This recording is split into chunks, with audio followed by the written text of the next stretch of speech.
Ikaw ba naranasan mo kapag bumabanat ka sa crush mo, ay bigla mong sinasabi, ay joke lang. Ngayon ating tutuklasin, ano nga ba ang salitang joke? Outs. At aking itong sinaliksik kung ano nga ba ang salitang joke at saan ito nagmula.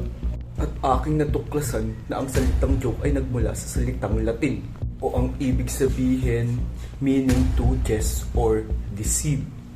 At ito'y ginamit bilang parte ng paikipagkomunikasyon at ito'y ginamit sa iba't ibang aspeto gaya ng entertainment purposes at pati na rin sa social bonding, pati na rin sa form of commentary.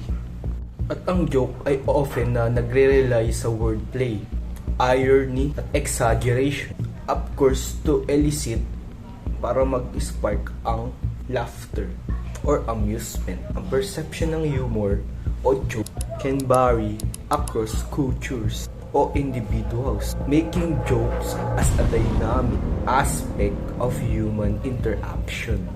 At sa ating susunod na video ay ating tutuklasin kung ano nga ba ang pinakalumang joke o ang pinakaunang joke. I-comment nyo kung ito ba ay magiging corny o nakakatawa.